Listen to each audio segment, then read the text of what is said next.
When my husband walked out of the emergency room while I was in active labor, leaving me alone to deliver our daughter, he thought I would always be too weak to fight back.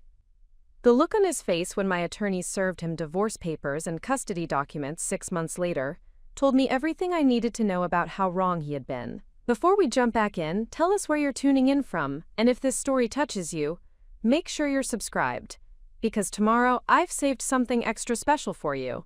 My name is Elena Castellanos, and until 18 months ago, I believed that love meant accepting whatever scraps of attention and care someone was willing to give you. I had spent 8 years of my life married to a man who treated my needs as optional suggestions, and my feelings as inconvenient interruptions to his carefully planned existence. But sometimes it takes a moment of absolute abandonment to discover the strength you never knew you possessed. The story I am about to share with you changed everything I thought I knew about my own worth, my capacity for resilience, and what it truly means to fight for the life you deserve. If you have ever felt invisible in your own relationship, if you have ever wondered whether you were asking for too much by simply wanting to be treated with basic human decency, if you have ever found yourself making excuses for someone else's inexcusable behavior, then this story is for you. Before I tell you about the night that shattered my world and ultimately rebuilt it stronger than ever, I need you to understand who I was before that moment. Understanding my journey requires knowing how I arrived at that emergency room, 8 months pregnant and married to a man who would choose a business dinner over the birth of his child. I met James Whitmore during my final year of graduate school at Northwestern University. I was completing my master's degree in educational psychology, passionate about helping children overcome learning difficulties and unlock their potential. James was finishing his MBA, already focused on climbing the corporate ladder at his father's commercial real estate firm. He was everything my practical mind told me I should want: ambitious, financially stable, from a well-established family, and possessing the kind of confident charisma that made other people take notice when he entered a room. Our courtship followed a predictable pattern that I mistook for romantic stability. James planned our dates with military precision, always choosing upscale restaurants where he could network with potential business contacts. He introduced me to his family at carefully orchestrated events, where I was expected to smile politely and demonstrate that I would be an appropriate addition to their social circle. His mother, Victoria Whitmore, evaluated my appearance, my conversation skills, and my family background with the thoroughness of someone conducting a job interview. I passed their assessments, not because they saw my individual worth, but because I fit their predetermined criteria for what James needed in a wife. I had an advanced degree, but not in a field that would compete with his career ambitions. I came from a middle-class family that was respectable but not threatening to their established social position. I was attractive enough to reflect well on James at company functions, but not so striking that I would overshadow him or attract unwanted attention from his colleagues. During our engagement, I convinced myself that James's methodical approach to our relationship demonstrated his commitment to building something lasting. When he scheduled our wedding planning meetings like business appointments and created spreadsheets to track our guest list and budget allocation, I told myself he was being responsible and thorough. When he dismissed my preferences for our ceremony in favor of what would look best to his professional network, I rationalized that he understood the business world better than I did and was making decisions that would benefit our future together. The warning signs were there from the beginning, but I had trained myself to reinterpret them as evidence of his dedication rather than indications of his fundamental selfishness. When James canceled 3 different romantic weekend trips because of work emergencies that could have been handled by someone else, I praised his work ethic. When he forgot my birthday because he was preparing for a major presentation, I told myself that his career success would ultimately benefit both of us. When he consistently arrived late to events that mattered to me while never missing anything related to his professional obligations, I made excuses about the demanding nature of his industry. Looking back now, I can see that I was already making myself smaller to accommodate his needs, already accepting a relationship where my feelings and priorities were consistently treated as secondary to his ambitions. But at the time, I believed I was being a supportive partner, the kind of woman who understood that building a successful life required sacrifices and compromises. Our wedding was a flawless production that showcased James's attention to detail and his family's social connections. 250 guests attended a ceremony at the exclusive Fairmont Hotel, where every element from the floral arrangements to the menu selection had been chosen to reflect well on the Whitmore family reputation. I felt beautiful in my designer gown, surrounded by elegant decorations and celebrating with people who seemed genuinely happy for our future together. What I failed to recognize was that the entire event had been planned around everyone's needs except mine. The ceremony time had been selected to accommodate James's business partner's travel schedule. The reception venue had been chosen because Victoria Whitmore served on their charity board. The guest list had been curated to include James's professional contacts and his family's social circle, while my own friends and extended family had been relegated to a smaller section of the room. Even our honeymoon reflected James's priorities, rather than our shared interests. Instead of the cultural tour of Italy that I had suggested, we spent a week at a luxury resort in the Bahamas, where James could play golf with other business executives, while their wives lounged by the pool discussing interior decorating and charity fundraising events. I spent most of the trip reading alone on the beach, already beginning to understand that my role in this marriage would be to provide an attractive and agreeable backdrop to James's ambitions, rather than to participate as an equal partner in building our life together. The first few years of our marriage established patterns that would define our relationship until its ultimate dissolution. James threw himself into his career with single-minded determination, working 12-hour days and traveling frequently for business development meetings. I focused on establishing my own practice as an educational consultant, working with families whose children struggled with learning disabilities and academic confidence issues. My work was deeply fulfilling, allowing me to combine my professional training with my natural empathy to help young people overcome obstacles and discover their own capabilities. I specialized in working with children who had been labeled as difficult or unsuccessful by traditional educational systems, helping them develop strategies and confidence that transformed their academic performance and self-perception. James viewed my career as a pleasant hobby that provided me with something to occupy my time while he focused on building real financial success. He never asked about my clients or showed interest in the breakthroughs I achieved with struggling students. When I shared stories about particularly rewarding cases, he would listen with polite attention before changing the subject to his own professional achievements or challenges. His dismissive attitude toward my work reflected a broader pattern of minimizing anything that did not directly contribute to his own goals and image. My interests, my friendships, my family relationships, and my personal needs were all evaluated based on how they affected his comfort and convenience, rather than being valued for their importance to me as an individual. When I expressed frustration about feeling disconnected from him or lonely in our marriage, James would respond with logical explanations about the temporary nature of his demanding schedule and the long-term benefits of his current sacrifice. He would remind me of the beautiful house we lived in, the luxury vacations we took, and the social status we enjoyed as evidence that his priorities were correct and my complaints were unreasonable. I learned to stop voicing my dissatisfaction because James had perfected the art of making me feel selfish and unrealistic for wanting more emotional connection and partnership in our relationship. He never raised his voice or said anything overtly cruel, but he had developed sophisticated techniques for making me question my own perceptions and needs. When I suggested that we spend more time together without work distractions, James would point out how much money he was sacrificing by taking time away from potential business opportunities. When I asked him to be more present during the limited time we did spend together, he would explain how mentally exhausting his responsibilities were and how unreasonable it was for me to expect him to be entertaining after working so hard to provide for our lifestyle. The most insidious aspect of his emotional manipulation was his ability to make me feel grateful for the minimal attention and affection he did provide. When James remembered to bring me flowers after a particularly long business trip, I would be so relieved by this gesture of thoughtfulness that I would forget about the weeks of feeling ignored and unimportant. When he agreed to attend a family gathering or social event that mattered to me, I would focus on appreciating his presence rather than questioning why such occasions required negotiation and persuasion, rather than being automatic expressions of his love and support. By our 5th year of marriage, I had unconsciously trained myself to expect very little from our relationship and to be grateful for whatever crumbs of attention James was willing to offer. I had stopped planning activities that required his participation, because I was tired of being disappointed when he canceled or attended with obvious reluctance. I had stopped sharing my deeper thoughts and feelings because he had made it clear that emotional conversations were inconvenient and unnecessary. Preparing and narrating this story took us a lot of time, so if you are enjoying it, subscribe to our channel. It means a lot to us. Now back to the story.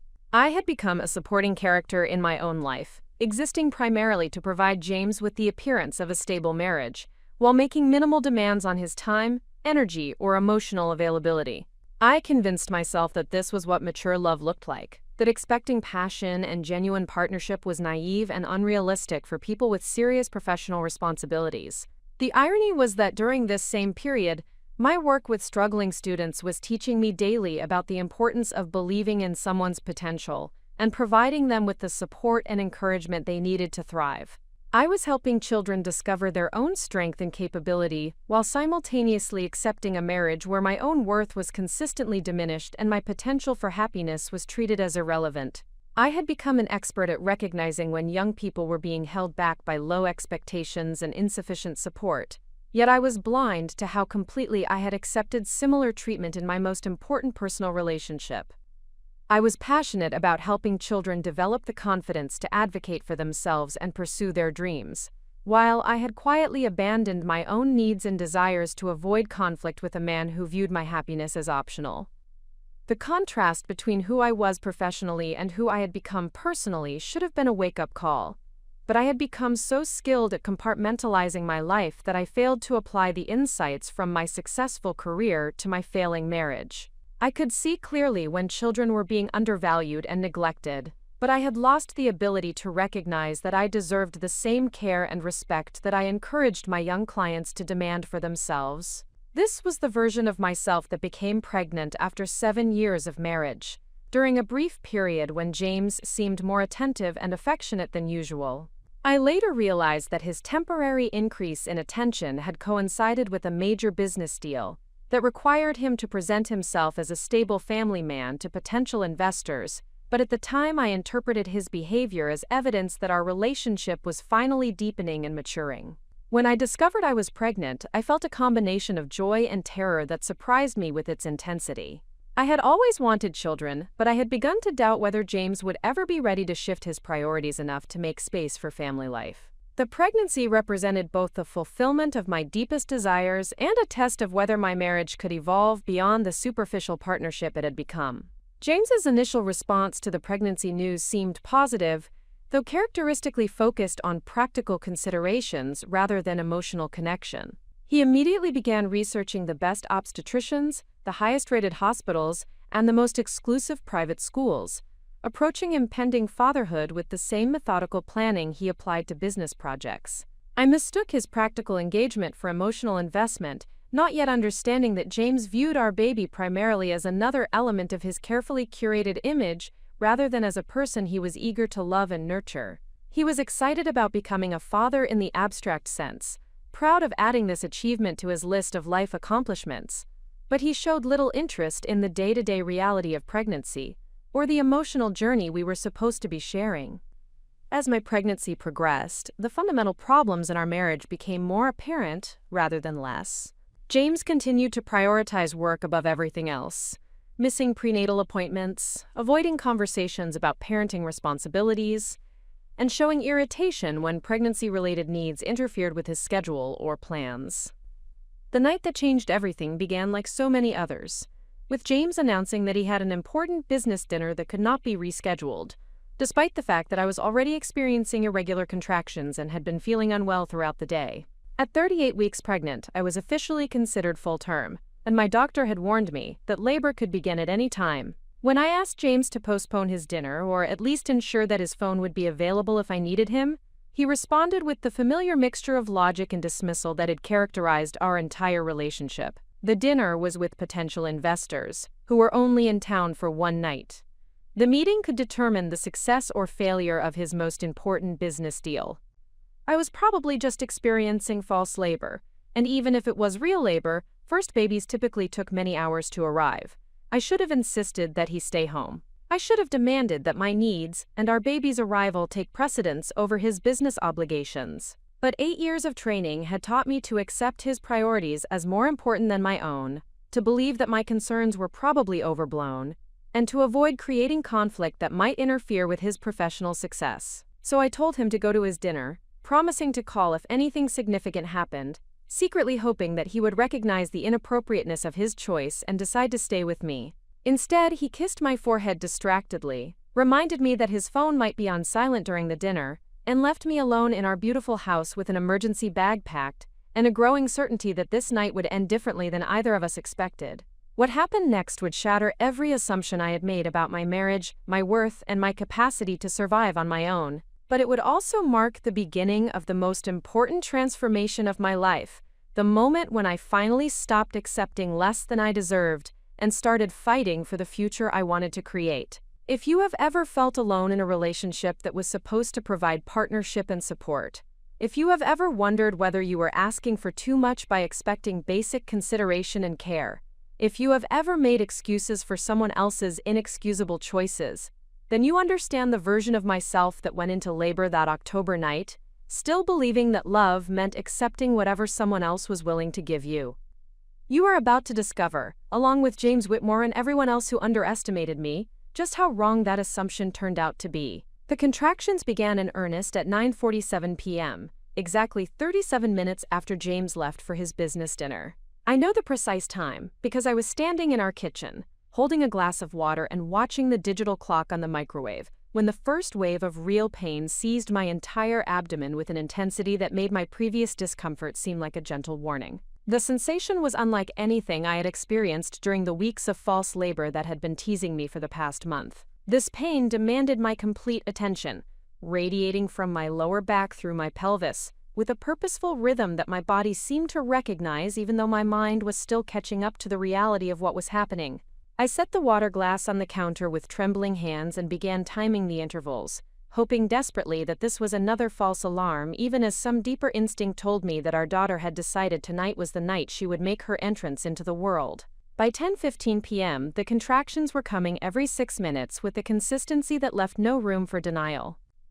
I called James's cell phone, knowing it would likely go to voicemail but needing to try anyway. His recorded voice, professional and distant even in this personal context, invited me to leave a message that he would return as soon as possible. I tried to keep my voice calm and matter-of-fact as I explained that I was experiencing regular contractions and would need him to come home soon, but even as I spoke the words, I could hear the underlying plea that I was trying so hard to suppress. The next hour passed in a blur of escalating pain and growing anxiety, as I tried repeatedly to reach James while managing contractions that were becoming stronger and more frequent with each passing cycle. I called his office line, knowing he wouldn't be there but hoping his assistant might have information about where the dinner was taking place. I tried texting him urgent messages that went unread and unanswered. I even attempted to reach his business partner, Marcus, but his phone also went directly to voicemail. As the pain intensified and the intervals between contractions shortened to 4 minutes, then 3, I realized I was facing a choice that no woman should have to make while in active labor. I could wait for James to check his phone and risk delivering our baby alone in our house, or I could drive myself to the hospital and hope that he would join me there once he finally received my messages. The decision was made for me when a particularly powerful contraction caused me to double over in our hallway, gripping the wall for support while a flood of warm liquid ran down my legs onto the hardwood floor. My water had broken, and there was no longer any question about whether this was real labor or how much time I had before our daughter would arrive. I managed to call an ambulance, though speaking clearly through the contractions required every ounce of concentration I possessed. The dispatcher was professional and reassuring, asking me standard questions about my due date, previous pregnancies, and current symptoms, while I struggled to provide coherent answers between waves of pain.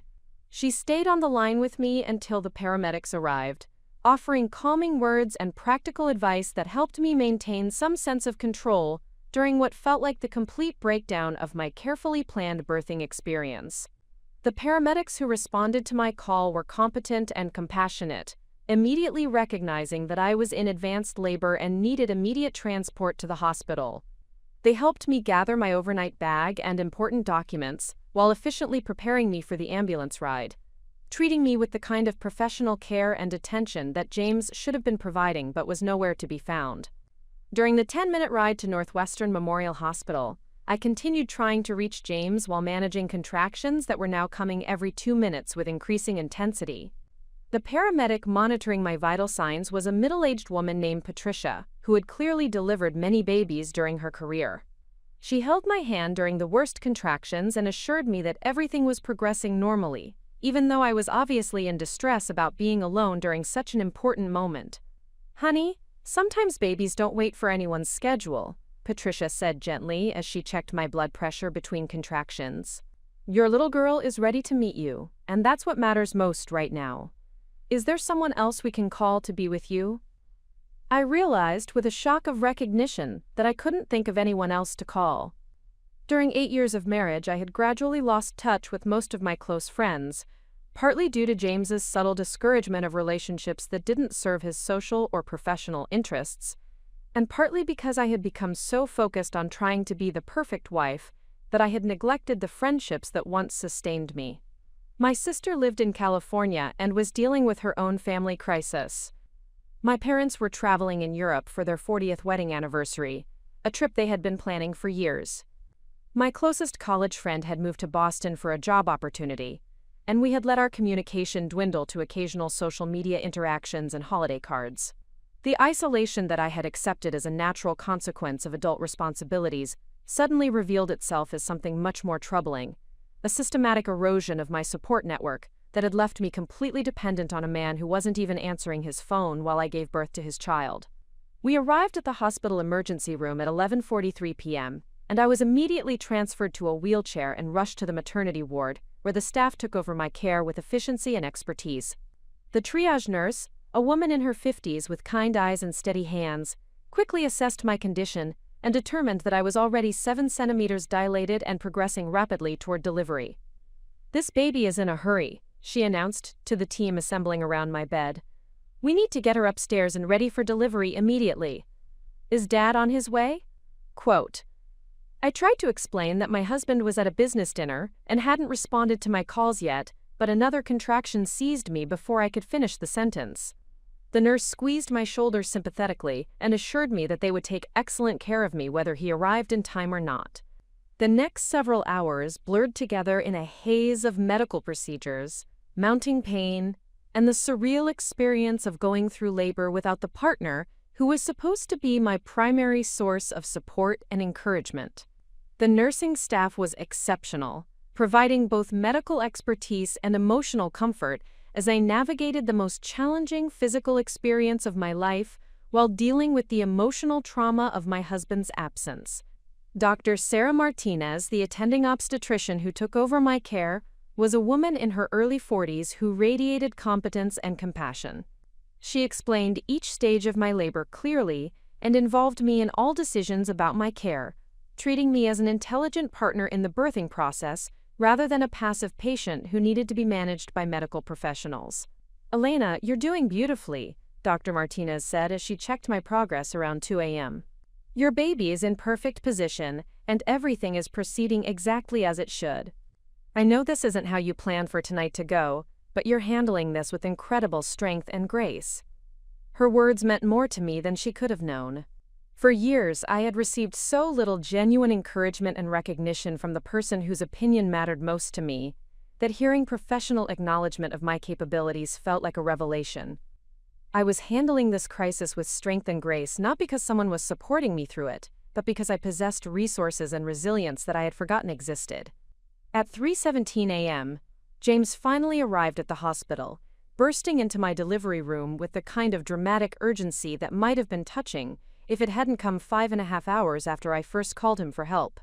He was still wearing his expensive business suit, though his tie was loosened and his usually perfect hair was disheveled, creating the appearance of someone who had rushed to be by my side. "Elena, sweetheart, I'm so sorry," he began, reaching for my hand with what seemed like genuine remorse. "The dinner ran so much later than expected, and I didn't see your messages until we were leaving the restaurant. I came as soon as I could." His explanation might have been acceptable if I hadn't been coherent enough to notice several details that contradicted his narrative of innocent miscommunication. His breath carried the distinct aroma of expensive whiskey, suggesting that his business dinner had involved significantly more alcohol than a typical professional meeting. His shirt had lipstick stains on the collar that were a shade I had never worn, raising questions about exactly what kind of business had been conducted that evening. Most tellingly, when I asked why he hadn't checked his phone for over 5 hours, he became defensive and irritated rather than apologetic. "Elena, this isn't the time to interrogate me about my evening," James said sharply, his initial show of concern already giving way to his characteristic impatience with anything that challenged his version of events. "I'm here now, and that's what matters. How are you feeling? When is the baby coming?" Dr. Martinez had been observing this interaction with professional discretion, but I caught the slight tightening around her eyes that suggested she was forming her own opinions about my husband's priorities and character. When James began asking detailed questions about the medical procedures and trying to take charge of decisions that I had already made with my healthcare team, she politely but firmly established that her patient was me and that my preferences would continue to guide all aspects of my care. The final stage of labor progressed quickly after James's arrival, though his presence felt more like an additional source of stress than the comfort and support I had imagined receiving from my life partner during this momentous occasion. He alternated between hovering anxiously and checking his phone for work messages, never quite managing to be fully present for the experience we were supposed to be sharing. When our daughter finally made her entrance into the world at 4:52 a.m., the moment was so overwhelmingly beautiful and profound that it temporarily overshadowed all my concerns about James's behavior. She was perfect in every way, with dark hair like mine and expressive eyes that seemed to take in everything around her with alert curiosity. Holding her for the first time, feeling her warm weight against my chest and listening to her strong, healthy cries, I experienced a love so immediate and fierce that it changed something fundamental in my understanding of what I was capable of feeling and doing. "She's gorgeous, Elena," James said softly, and for a moment his voice carried genuine emotion and wonder. "Look what we made together." Quote, "For a brief period, as we marveled at our daughter's tiny fingers and perfect features, I allowed myself to believe that this experience might mark a turning point in our marriage. Perhaps becoming parents would help James understand what truly mattered in life. Perhaps the overwhelming reality of holding his own child would shift his priorities and make him recognize that some things were more important than business deals and professional advancement." Those hopes were shattered less than an hour later, when James's phone rang with what he described as an urgent call from his business partner about a problem that had developed with their investor meeting. Without asking if I needed anything, or even discussing whether this was an appropriate time to leave, James announced that he had to go handle a crisis at the office and would return later that morning. "The investors are flying back to New York this afternoon, and if we don't resolve this issue immediately, we could lose the entire deal," he explained while already putting on his suit jacket. "I'll be back as soon as I can, and then we can focus on enjoying our new family."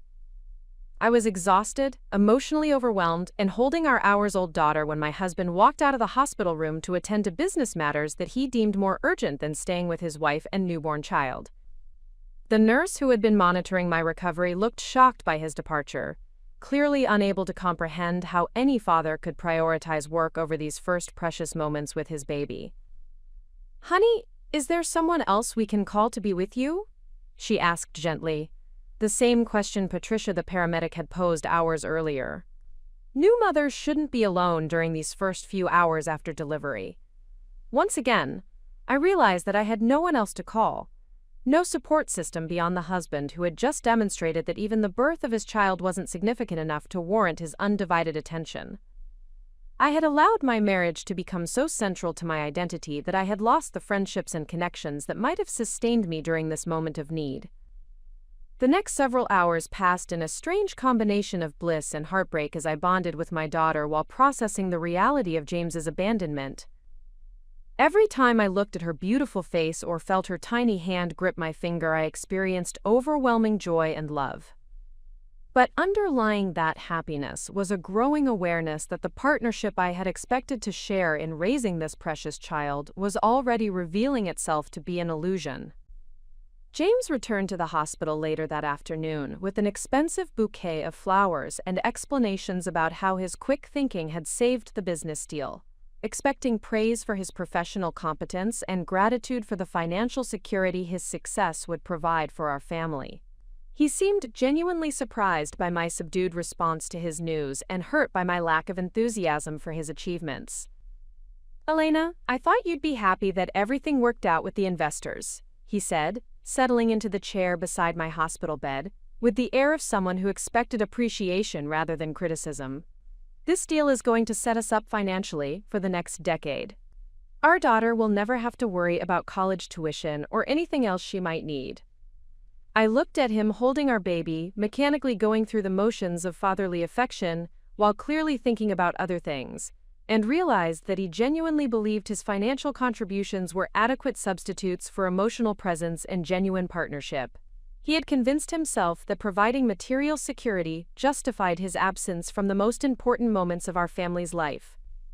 "James, I needed you here with me," I said quietly, too exhausted to engage in an argument but too hurt to pretend that his choices were acceptable. Our daughter needed her father to be present for her birth, not handling business calls in the hallway. "I was present for her birth," he replied defensively. "I was here when she was born, and I held her first thing. The business call happened after she arrived, and it only took an hour to resolve.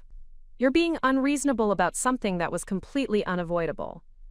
His ability to reframe his abandonment as reasonable behavior while characterizing my hurt as unreasonable expectations revealed the depth of his self-deception and the futility of hoping he might recognize how his actions had affected me. James lived in a world where his priorities were automatically correct, and anyone who questioned them was being emotional and irrational. Over the next 2 days in the hospital, this pattern repeated itself constantly. James would arrive with flowers or gifts, spend brief periods holding our daughter and taking photos to share with his business associates, then disappear for hours to handle work emergencies that always seemed to arise at the most inconvenient moments. He missed the pediatrician's first examination, left during the lactation consultant's feeding tutorial, and was absent when the nurses were teaching me essential newborn care techniques. Each absence was accompanied by logical explanations about urgent business matters that couldn't wait, along with assurances that he would make up for lost time once we were home and his work schedule returned to normal. But I was beginning to understand that his work schedule would never return to normal, because James had no intention of allowing fatherhood to interfere with his professional ambitions. The most revealing moment came on our final day in the hospital when James received a call about a potential client dinner that evening, just hours before we were scheduled to take our daughter home for the first time. Without consulting me or acknowledging that this might not be an appropriate time to schedule business entertainment, he accepted the invitation and informed me that he would meet us at home later that night. "Elena, this client has been impossible to pin down for months, and if I don't take this meeting, our competitor will definitely get the contract," he explained while adjusting his tie in the hospital room mirror. "You'll be fine getting home with the baby. It's not that complicated." I stared at him in complete disbelief, holding our 3-day-old daughter and realizing that my husband saw nothing inappropriate about missing our family's homecoming in order to attend a business dinner. In his mind, taking care of a newborn was simple enough that it didn't require both parents, while entertaining potential clients was sophisticated work that demanded his personal attention and expertise. "James, this is our first night home with our daughter," I said, trying one more time to help him understand why his priorities were so hurtful. "Don't you want to be there for this milestone?" "Of course I want to be there," he replied impatiently. "But I also want to provide for our family's future. Someone has to make the hard choices and sacrifices necessary to maintain our lifestyle. You get to stay home and enjoy bonding with the baby while I handle the pressure of supporting all of us financially." His characterization of my role as enjoyable relaxation, while his work constituted noble sacrifice, perfectly encapsulated everything that was wrong with our marriage. James had convinced himself that his professional success was a generous gift he was providing to his ungrateful wife and child, rather than recognizing that his repeated absences during crucial moments were acts of emotional abandonment that were damaging his family's well-being. That evening, as I sat alone in our beautiful house with our newborn daughter, struggling through my first night of solo parenting while my husband entertained clients at an upscale restaurant, I finally began to acknowledge what I had been avoiding for years. This was not a temporary situation that would improve once James adjusted to fatherhood. This was not a communication problem that could be resolved through better expression of my needs and feelings. I was married to a man who fundamentally believed that his career goals were more important than his family responsibilities, who viewed my emotional needs as optional conveniences that could be addressed when convenient for his schedule. No amount of discussion or compromise was going to transform James into the partner and father I had hoped he would become, because he saw nothing wrong with his current approach to our relationship. Sitting in our nursery at 2 a.m., feeding our daughter while James was presumably still discussing quarterly projections over expensive wine, I made a decision that would have seemed impossible to me just days earlier. I was not going to spend the next 18 years making excuses for a man who had already demonstrated that even the most significant moments in our family's life would always be secondary to his professional ambitions.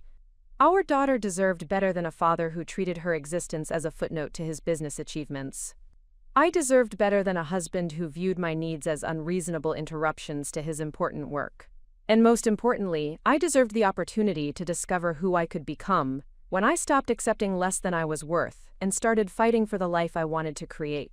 The transformation that began that night in the emergency room, when I realized I possessed the strength to handle crisis and change without waiting for someone else's permission or support, was about to reshape everything I thought I knew about my own capabilities and the future I could build for myself and my daughter. James had no idea that his business dinner was the last straw in a marriage that had been deteriorating for years. He had no idea that the woman he left alone with a newborn baby was not the same woman who had spent 8 years accepting his emotional neglect and prioritizing his comfort over her own well-being. He was about to discover that abandoning someone during their most vulnerable moment doesn't make them weaker. Sometimes it makes them strong enough to stop accepting abandonment altogether. The first 6 weeks after our daughter Isabella's birth passed in a surreal combination of new mother exhaustion and growing clarity about the reality of my marriage. While my body recovered from childbirth, and I adjusted to the overwhelming demands of caring for a newborn, my mind was processing everything that had happened during those crucial first days of her life with a sharpness that surprised me. Each sleepless night, as I fed Isabella while James slept undisturbed in our bedroom, I found myself reviewing not just the emergency room abandonment, but years of smaller abandonments that I had rationalized or minimized. The pattern that had revealed itself so starkly during my labor had actually been present throughout our entire relationship, but I had trained myself to focus on James's explanations rather than his actions, his intentions rather than his impact. During those quiet pre-dawn hours, holding my daughter and listening to her gentle breathing, I began to understand that the woman who had accepted years of emotional neglect and who had made excuses for her husband's absence during the birth of their child was not weak or foolish. She had been operating from a belief system that equated love with sacrifice and partnership with accommodation, beliefs that had been reinforced by a culture that praised women for being understanding and flexible, while rarely questioning whether the men in their lives were providing equivalent consideration and care. But becoming a mother had shifted something fundamental in my perspective. Looking at Isabella's perfect, trusting face, I realized that I would never want her to accept the kind of treatment I had been tolerating. I would never want her to believe that love required her to make herself smaller, to suppress her needs, or to be grateful for the minimal effort someone else was willing to invest in her happiness and well-being. The recognition that I was modeling a relationship dynamic that would potentially influence my daughter's future expectations of love and partnership created an urgency about change that had been absent when I was only considering my own needs. Isabella deserved to grow up seeing her mother valued and respected, not dismissed and marginalized.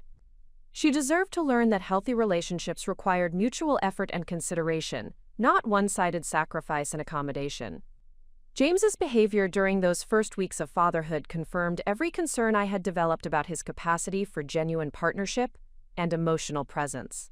He approached parenting with the same detached efficiency he applied to business projects, viewing Isabella as another responsibility to be managed rather than a person to be cherished and nurtured. When Isabella cried during the night, James would suggest that I handle the situation, since breastfeeding made me the more logical choice for nighttime care. When she needed diaper changes or baths, he would defer to my maternal instincts while positioning himself as an assistant rather than an equal partner in her care. When friends and family visited to meet our daughter, James would proudly display her like an achievement he had accomplished, while leaving me to manage all the practical aspects of hosting and infant care simultaneously. His contributions to Isabella's daily care were minimal and sporadic, offered more as favors to me than as natural expressions of paternal love and responsibility. When he did participate in feeding or changing her, he approached these tasks with visible reluctance and frequently commented on how difficult and time-consuming they were, creating the impression that he was making significant sacrifices while I was simply fulfilling my natural role as her primary caregiver. The most revealing aspect of James's approach to fatherhood was his complete inability to understand why I might need support beyond his financial contributions. When I expressed exhaustion from managing round-the-clock care while recovering from childbirth, he would remind me that his demanding work schedule was ultimately for our family's benefit. When I mentioned feeling isolated and overwhelmed, he would suggest that I hire help rather than recognizing that what I needed was partnership from him. His solution to every challenge I faced as a new mother involved money rather than his personal involvement, reflecting his deep-seated belief that his role as provider exempted him from meaningful participation in the emotional and practical work of family life. He genuinely believed that earning a substantial income was equivalent to being a good husband and father, regardless of his actual availability and engagement with his wife and child. This dynamic became particularly apparent when I attempted to discuss concerns about Isabella's sleep patterns and feeding schedule with James. As someone who had specialized in child development during my graduate studies, I was naturally attentive to her developmental milestones and behavioral cues.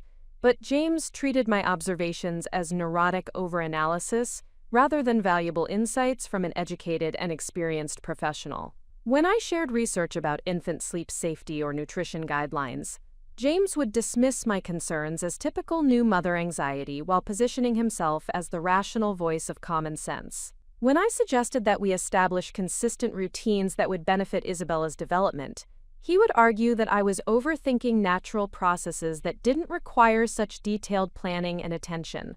His invalidation of my expertise and instincts as a mother was particularly painful because it reflected the same pattern of dismissal that had characterized his response to my professional accomplishments throughout our marriage. James had never genuinely respected my intelligence or capabilities, viewing my advanced degree and successful career as pleasant accessories to my primary role as his supportive wife, rather than as evidence of my competence and value as an individual.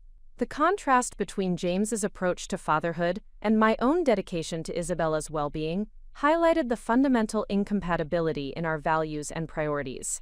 Where I saw parenting as the most important work of my life, requiring my full attention and best efforts, James viewed it as one of many responsibilities that could be managed efficiently without interfering with his primary focus on professional achievement. This disparity became even more pronounced when James began traveling for business again just 3 weeks after Isabella's birth. His first trip, a 4-day conference in Las Vegas that he described as essential for maintaining client relationships, left me alone with a newborn, while I was still recovering physically and emotionally from childbirth. When I expressed concern about managing Isabella's care independently so soon after delivery, James responded with irritation rather than understanding, arguing that millions of women throughout history had raised children without constant help, and that my anxiety about a few days alone was evidence of my inexperience rather than a reasonable request for support during a vulnerable time.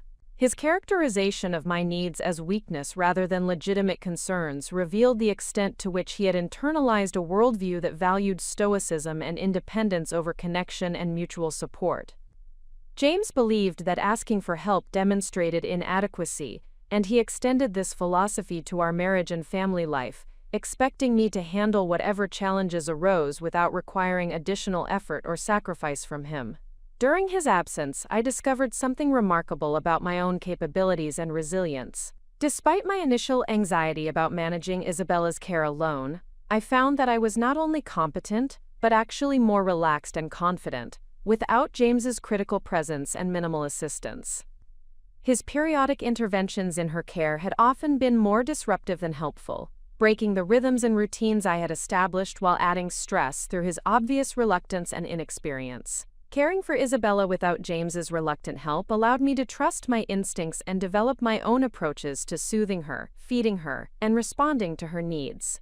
I realized that his absence eliminated the constant undercurrent of tension I felt when trying to meet his expectations for efficient and quiet baby care, while also attending to Isabella's actual needs for attention and nurturing.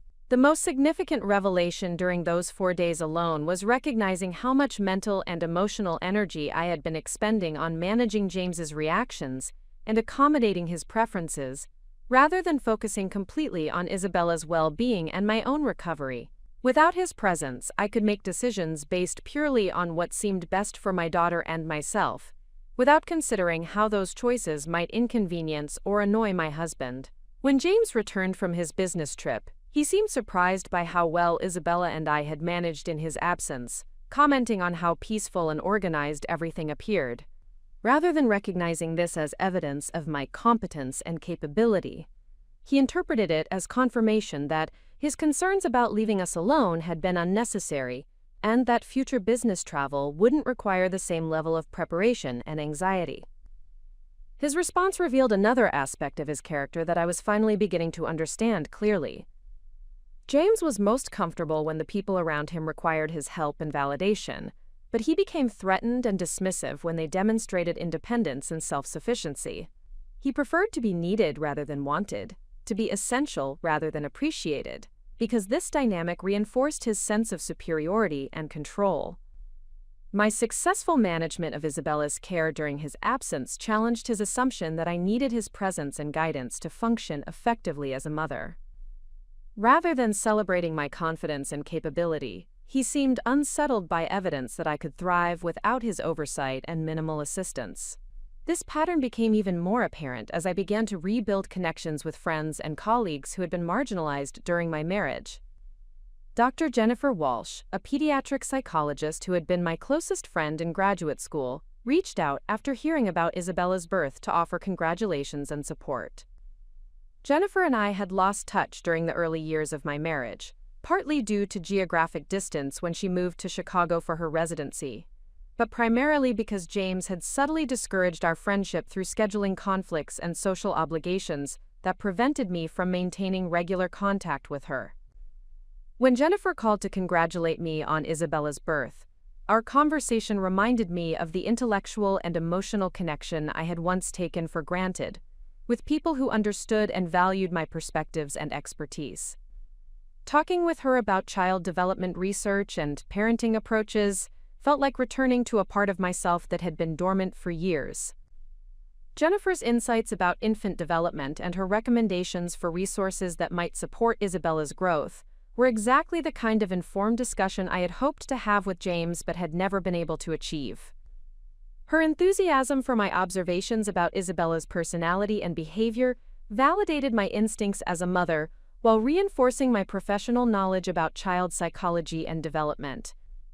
Most importantly, Jennifer treated my new role as a mother as an expansion of my identity rather than a replacement for my professional expertise and personal interests.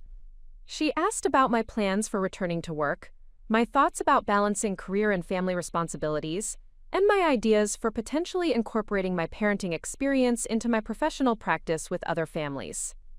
Her questions reminded me that becoming a mother didn't require abandoning my other sources of identity and fulfillment, despite James's apparent assumption that my primary focus should now be domestic management, while he continued pursuing his professional ambitions without any corresponding adjustment to his priorities or schedule.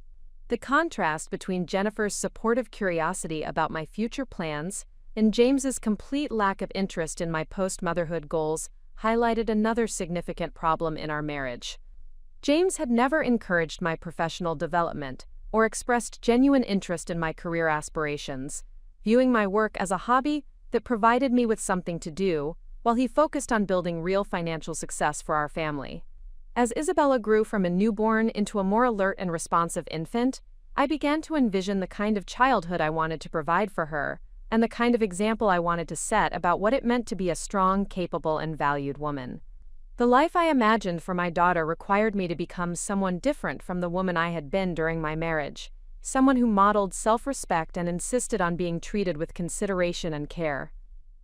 The decision to consult with a divorce attorney wasn't made impulsively or in response to a single incident of James's selfishness and neglect. It evolved gradually over several weeks, as I recognized that the fundamental problems in our marriage weren't going to be resolved through better communication or couples therapy, because they stemmed from James's core beliefs about relationships, responsibility, and respect. James didn't view our marriage as a partnership between equals requiring mutual effort and consideration. He viewed it as a hierarchy where his needs and priorities automatically took precedence over mine, where his contributions were more valuable than mine, and where my role was to provide support and accommodation while expecting minimal reciprocal care and attention. No amount of discussion or negotiation was going to change his belief system, because he saw nothing wrong with the current dynamic. From his perspective, our marriage was functioning exactly as it should, with each partner fulfilling their appropriate roles and responsibilities according to traditional expectations that positioned him as the primary decision-maker and breadwinner, while I managed domestic affairs and childcare. The realization that James was genuinely satisfied with a relationship structure that left me feeling undervalued and emotionally neglected was perhaps the most liberating recognition of all. It meant that I could stop hoping for changes that would never come and start planning for a future that would provide Isabella and me with the respect and consideration we deserved. I began researching divorce attorneys who specialized in cases involving child custody and property division for professional families. I opened a separate bank account and began transferring small amounts of money each week to establish financial independence. I started documenting James's absence from important family events and his minimal participation in Isabella's daily care. Most importantly, I began to envision a life where my needs and priorities mattered, where my expertise and instincts were valued, and where I could model for Isabella what it looked like to be in relationships that were based on mutual respect and genuine care, rather than convenience and accommodation. The woman who had spent 8 years making excuses for her husband's emotional unavailability and who had accepted his abandonment during the birth of their child was transforming into someone who understood her own worth and was prepared to fight for the life she and her daughter deserved. James had no idea that his pattern of neglect and dismissal had finally awakened something in me that would no longer accept being treated as optional. He was about to discover that the quiet, accommodating wife he had taken for granted possessed strength and determination that he had never bothered to recognize, and that underestimating someone's capacity for change could have consequences he had never considered. The foundation for my new life was being laid during those early weeks of motherhood, not through dramatic confrontations or ultimatums, but through quiet recognition of my own value and methodical preparation for the independence that Isabella and I would need to thrive without the man who had already demonstrated that we were secondary to his other priorities. The decision to contact attorney Catherine Morrison came during Isabella's 10th week of life, following an incident that crystallized my understanding of how fundamentally James viewed our family dynamics. I had been invited to speak at a professional conference about innovative approaches to childhood learning disabilities, an opportunity that represented both personal validation and potential career advancement in my field of educational psychology. The conference organizers had specifically requested my participation based on my previous research and publications, and the speaking engagement would have provided valuable exposure for my consulting practice while allowing me to contribute to important discussions about educational reform. The timing seemed manageable, as the conference was scheduled for a single day when Isabella would be old enough to spend several hours with a babysitter. When I shared this professional opportunity with James, his response revealed the depth of his assumption that my career was now permanently secondary to domestic responsibilities. Rather than expressing pride in my professional recognition or offering to adjust his schedule to support my participation, he immediately began listing reasons why accepting the speaking engagement would be impractical and potentially harmful to Isabella's well-being. James argued that leaving Isabella with a babysitter for an entire day was unnecessarily risky when she was still so young and dependent on breastfeeding. He suggested that the stress of preparation and travel might affect my milk supply and disrupt the feeding schedule we had established.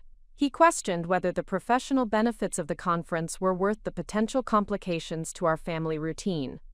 Most tellingly, James positioned his concerns as protective of both Isabella and me, framing his opposition to my professional engagement as evidence of his thoughtful consideration for our family's needs. He presented himself as the rational voice of parental responsibility, while characterizing my interest in maintaining professional connections as potentially selfish prioritization of career advancement over maternal duties. His response demonstrated that James viewed my transformation into a mother as a complete redefinition of my identity and priorities, expecting me to abandon the professional achievements and intellectual interests that had once defined my sense of purpose and self-worth. He had assumed that becoming Isabella's mother would naturally eliminate my desire for external validation and career development, leaving me fulfilled by domestic responsibilities and grateful for his continued financial support. The conversation revealed that James had never truly respected my professional capabilities or understood the significance of my work with children and families. Throughout our marriage, he had tolerated my career as a pleasant distraction that provided me with something interesting to do while he focused on building real financial success, but he had never viewed my professional contributions as genuinely valuable or worthy of serious consideration. His expectation that I would automatically decline the conference invitation without discussion or negotiation reflected his belief that my individual needs and aspirations were now appropriately subordinated to family responsibilities, while his own professional commitments remained sacrosanct and non-negotiable regardless of their impact on our household or parenting duties. The contrast between James's assumptions about my post-motherhood priorities and my actual feelings about maintaining professional engagement was stark and illuminating. Rather than finding fulfillment solely through domestic life, I had discovered that becoming a mother had actually enhanced my understanding of child development and strengthened my commitment to helping families navigate educational challenges. My experience with Isabella had provided practical insights that complemented my academic training, creating opportunities to contribute more effectively to discussions about early childhood development and family dynamics. The conference invitation represented not just professional recognition, but a chance to integrate my personal growth as a mother with my expertise as an educational psychologist.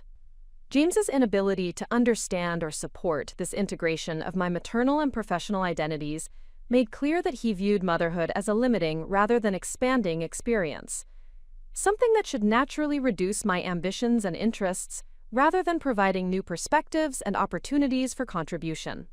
His response to the conference invitation served as the final confirmation that our fundamental values about partnership, personal growth, and family dynamics were incompatibly different.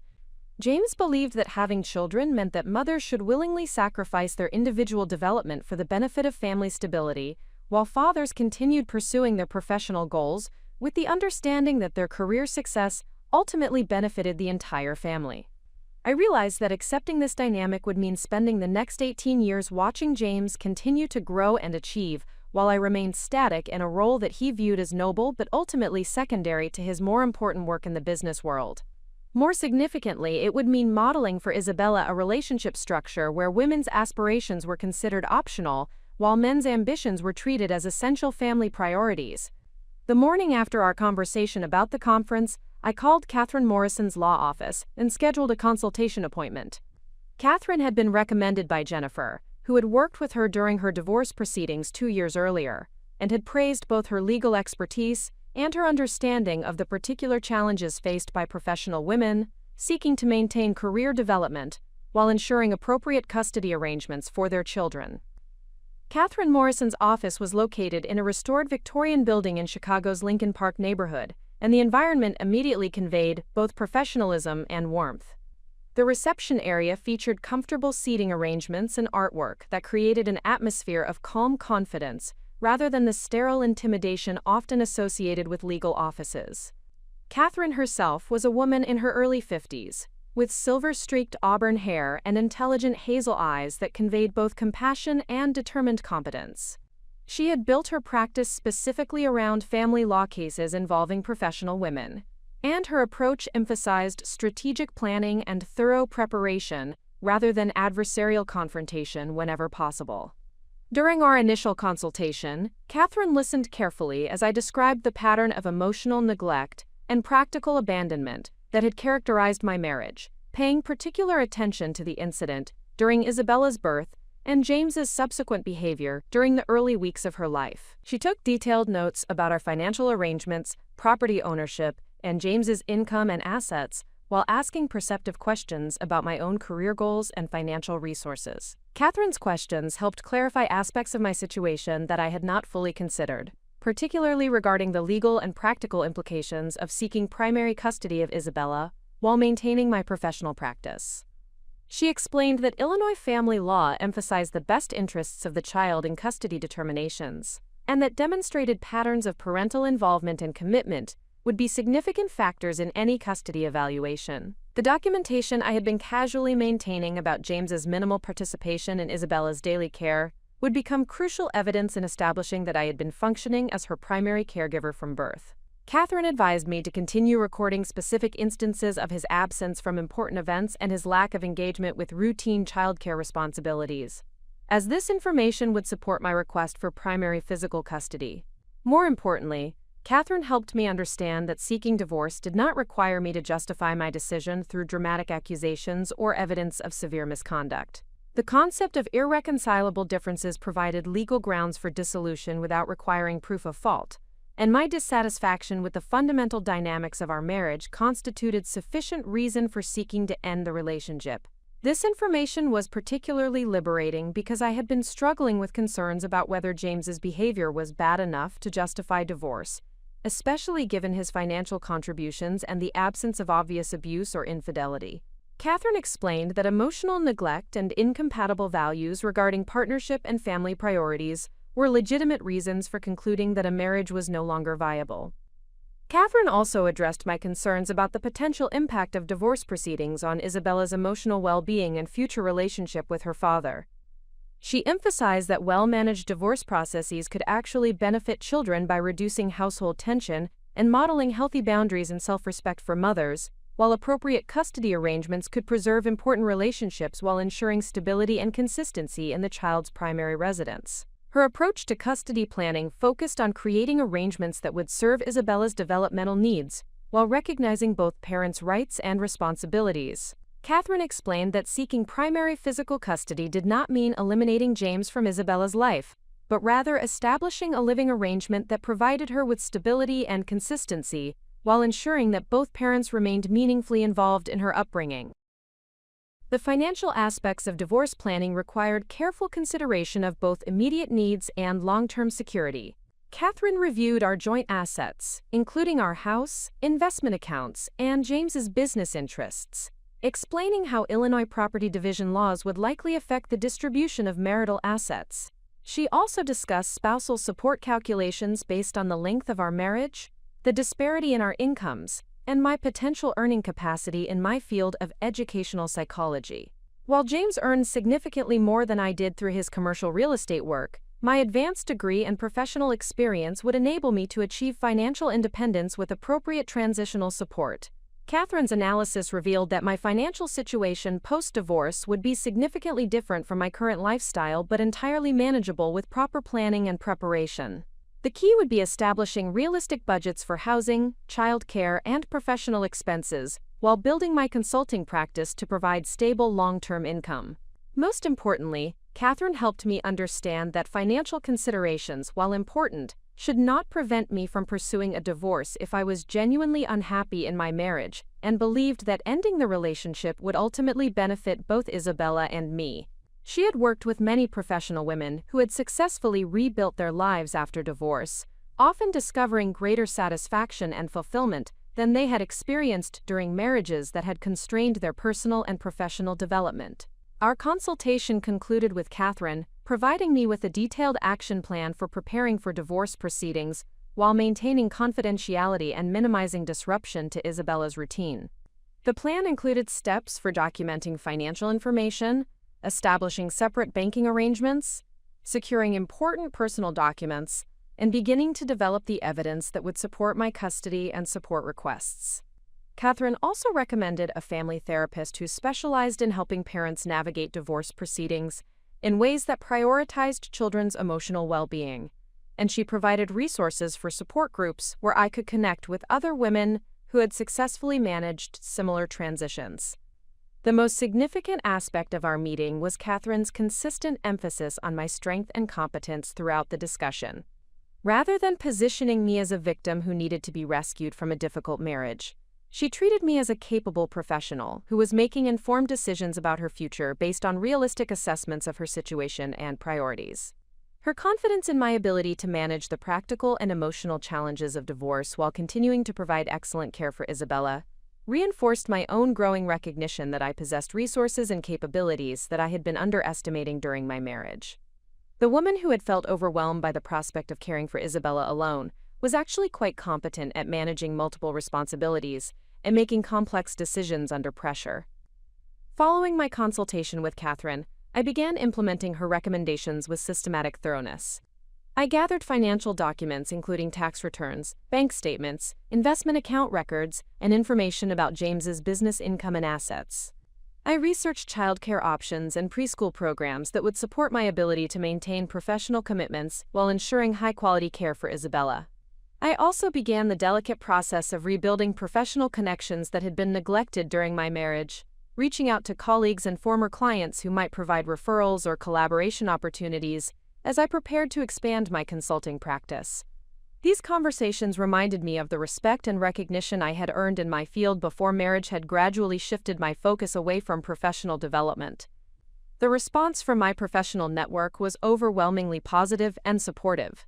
Dr. Maria Gonzalez, who directed a learning center for children with special needs, immediately expressed interest in contracting with me for psychological evaluations and family consultations. Professor David Chen, who had been my thesis advisor in graduate school, mentioned several research projects that could benefit from my expertise in educational psychology.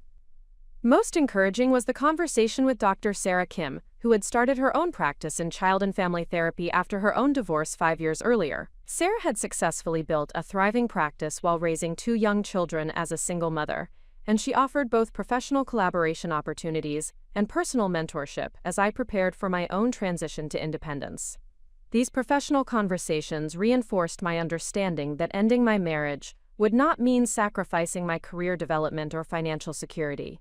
Instead, it would provide opportunities to pursue professional goals that had been constrained by James's expectations and the emotional energy I had been expending on managing a relationship that consistently undervalued my contributions and capabilities. The most transformative aspect of this preparation period was recognizing that I was not leaving my marriage from a position of weakness or desperation, but from a position of growing strength and clear vision about the future I wanted to create for Isabella and myself. I was not fleeing from James's neglect and dismissal, but moving toward a life where my needs and priorities would be respected and valued. Catherine had helped me understand that successful divorce proceedings required strategic thinking and careful preparation, rather than emotional reactivity or impulsive decision-making. The foundation I was building during these weeks of planning would determine not just the legal outcomes of the divorce, but my ability to establish independence and stability for the new life Isabella and I would build together. James remained completely unaware of my consultation with Catherine or the systematic preparation I was undertaking for our separation. His assumption that I was too dependent on his financial support and too overwhelmed by motherhood to consider major life changes had made him complacent about the impact of his continued neglect and dismissal of my needs. He had no idea that the woman he had abandoned during labor and continued to treat as a supporting character in his successful life had developed both the legal strategy and personal determination necessary to create a future where she and their daughter would be valued and respected as the priorities they deserved to be. The weeks following my consultation with Catherine Morrison required a delicate balance of strategic preparation and careful discretion. While James remained focused on his expanding business ventures and oblivious to the fundamental shifts occurring in our household dynamics, I began implementing the systematic plan that would secure Isabella's future and establish the foundation for our independence. The first phase of my preparation involved establishing financial autonomy while maintaining the appearance of normal household management. Catherine had emphasized that creating separate financial resources would be crucial for both practical independence and legal positioning, but this process required careful execution to avoid arousing James's suspicion before I was ready to initiate formal proceedings. I opened a business checking account under the name of my educational consulting practice, using my maiden name and professional credentials to establish the account independently. This decision represented more than just financial planning. It marked my conscious reclamation of an identity that had existed before marriage and would continue after divorce. Elena Castellanos, educational psychology consultant, was not dependent on James Whitmore's approval or financial support for her professional existence and success. The account was established at a different bank from our joint finances, ensuring complete privacy for transactions while providing a secure repository for the funds I was gradually accumulating through increased consulting work and careful budgeting of household expenses. I began accepting additional evaluation contracts and expanding my client base, activities that James viewed as harmless professional engagement rather than recognizing them as strategic preparation for economic independence. My renewed focus on professional development yielded unexpected benefits beyond financial preparation. Dr. Maria Gonzalez's Learning Center proved to be an excellent source of referrals, and my work with families navigating educational challenges provided both income and deep satisfaction that had been missing during the months when my identity had been consumed by domestic responsibilities. Each successful case reinforced my confidence in my professional capabilities and reminded me of the meaningful work I could accomplish when my energy was focused on helping children and families rather than managing James's expectations and accommodating his priorities. The contrast between the gratitude and respect I received from clients and the dismissive treatment I experienced at home became increasingly stark and unacceptable. One particularly rewarding case involved working with 7-year-old Marcus Thompson, whose learning disabilities had been misdiagnosed as behavioral problems by his school district. Through comprehensive evaluation and strategic advocacy, I was able to help his parents secure appropriate educational accommodations that transformed his academic experience and restored his confidence as a learner. Marcus's mother, Dr. Linda Thompson, was a single parent who had successfully built a pediatric practice while raising her son independently. Her combination of professional success and dedicated parenting provided a compelling example of the life I was preparing to create for Isabella and myself. Linda's strength and competence demonstrated that single motherhood, while challenging, could provide children with stability and positive role modeling when managed with intention and commitment. The professional relationships I was developing also created a support network that would be invaluable during the transition period ahead. Dr. Sarah Kim continued to offer both collaboration opportunities and personal guidance based on her own experience navigating divorce while maintaining her clinical practice. Her insights about managing the emotional challenges of separation while protecting children's well-being proved particularly valuable as I prepared for the difficult conversations and decisions that lay ahead. The second phase of my preparation involved documenting the patterns of James's minimal engagement with Isabella's care and his consistent prioritization of business obligations over family responsibilities. Catherine had explained that establishing my role as Isabella's primary caregiver would be crucial for custody determinations, requiring detailed evidence of daily caregiving patterns rather than relying on general assertions about parental involvement. I began maintaining a detailed log of Isabella's daily routines, medical appointments, developmental milestones, and social activities, noting which parent was present for each significant event and who was responsible for routine care tasks. The documentation revealed patterns that were even more pronounced than I had realized during the daily experience of managing them. James had missed Isabella's 4-month pediatric appointment due to a client lunch that could not be rescheduled.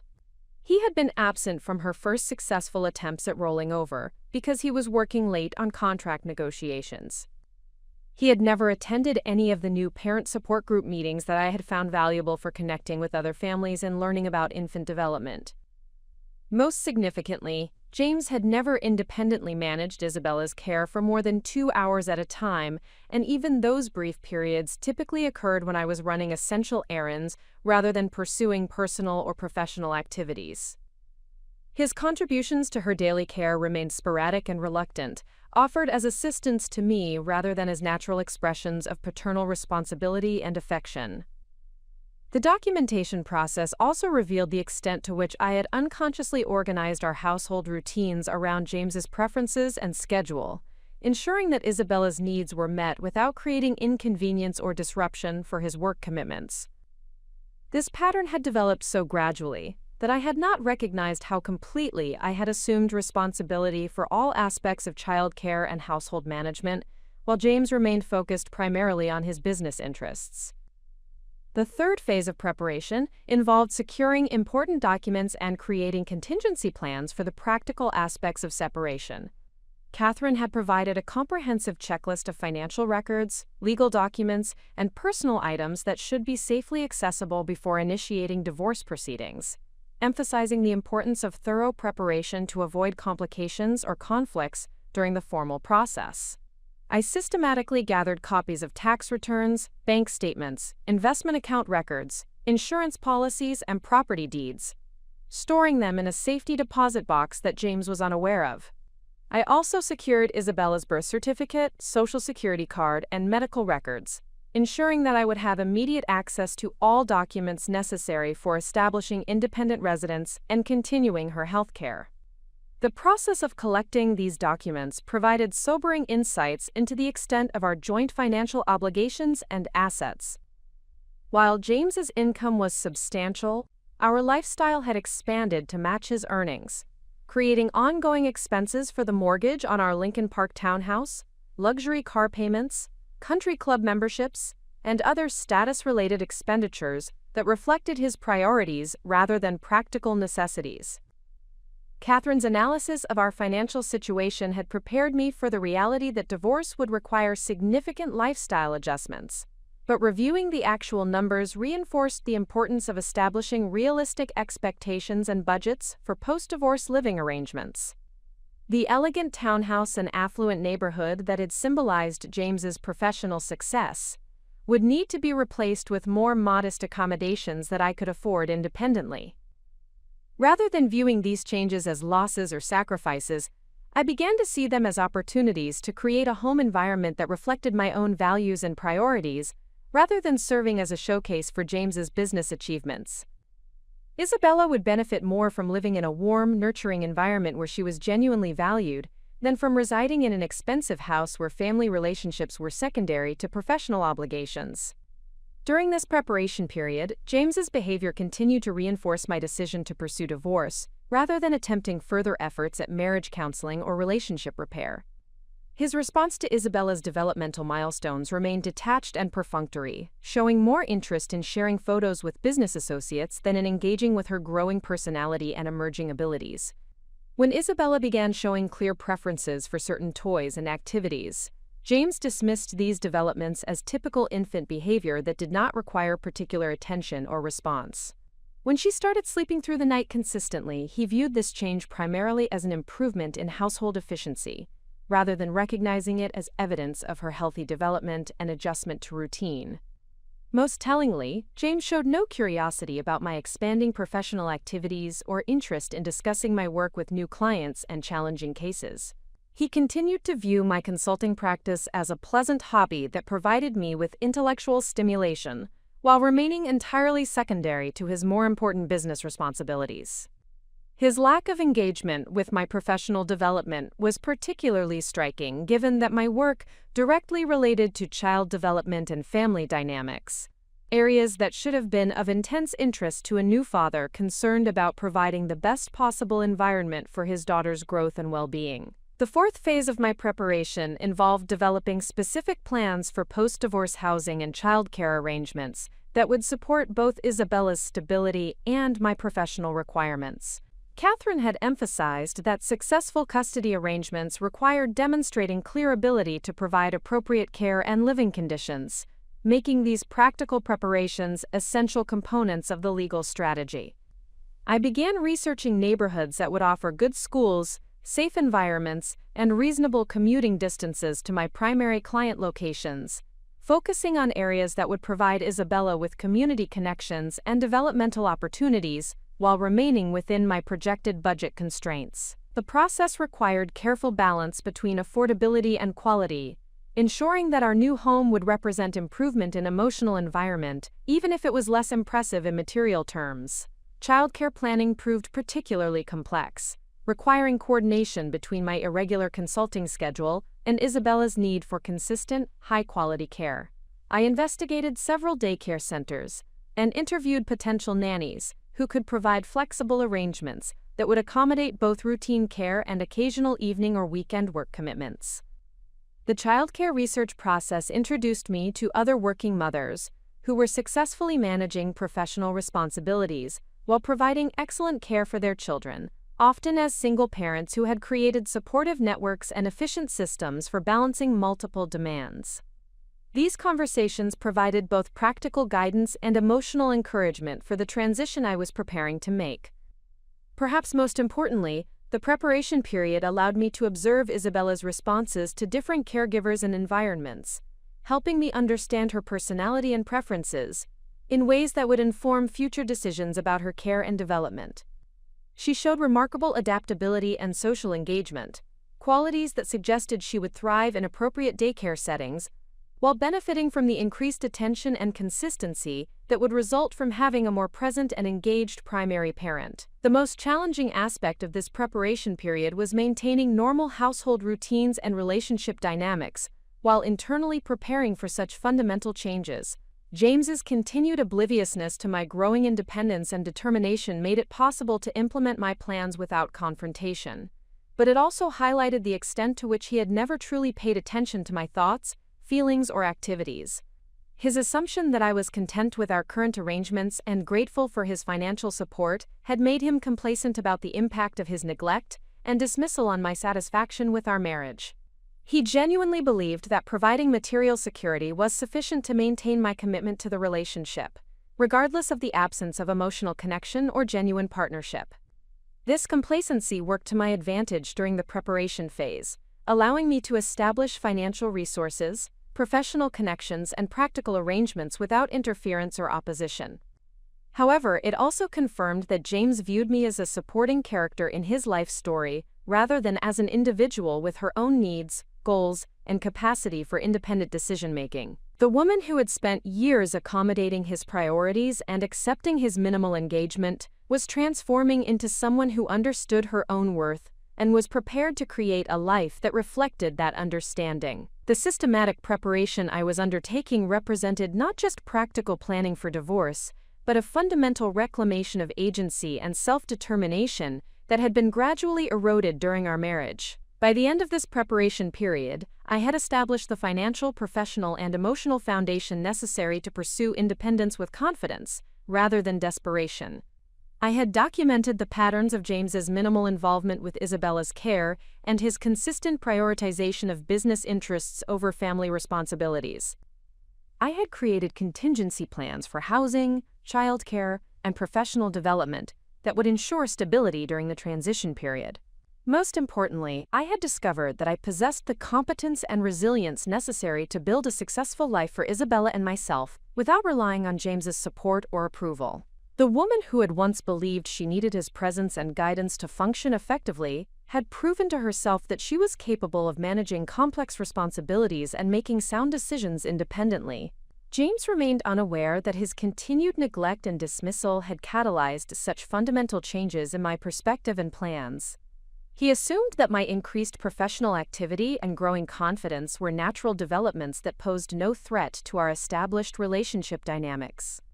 His failure to recognize the significance of these changes would soon prove to be a critical miscalculation about the woman he had consistently underestimated, and the consequences of taking her commitment for granted.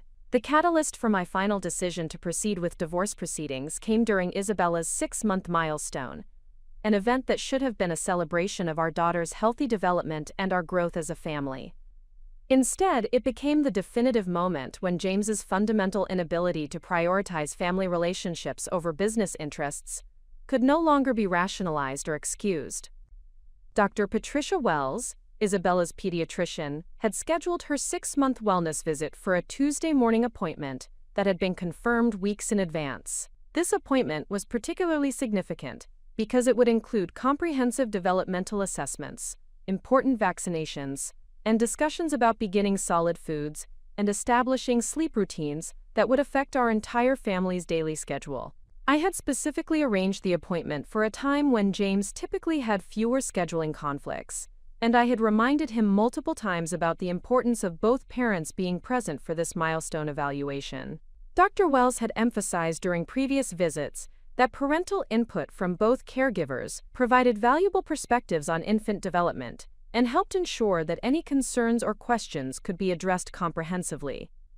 James had confirmed his attendance at the appointment during our conversation the previous weekend, acknowledging that Isabella's 6-month checkup represented an important milestone and expressing appropriate interest in hearing about her developmental progress. His apparent commitment to participating in this significant moment had provided me with cautious optimism that fatherhood might finally be catalyzing some positive changes in his priority system. On the morning of the appointment, I prepared Isabella carefully for the visit, ensuring that she was well-fed and alert for the developmental assessments while organizing her medical records and preparing questions about her feeding schedule and sleep patterns.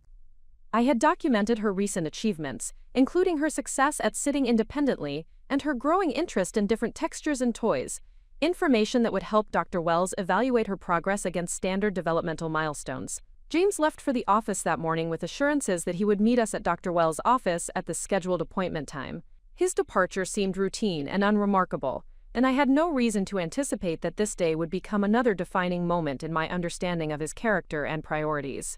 Isabella and I arrived at the pediatric office 15 minutes early, allowing time for routine check-in procedures and ensuring that we would be ready when Dr. Wells was available to begin the comprehensive evaluation. I spent the waiting time reviewing my notes about Isabella's recent development and observing her interactions with the toys and books available in the pediatric waiting area.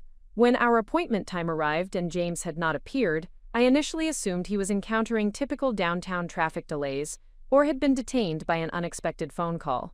Dr. Wells' staff was accommodating about starting the appointment a few minutes late, understanding that coordinating schedules for busy parents could present logistical challenges.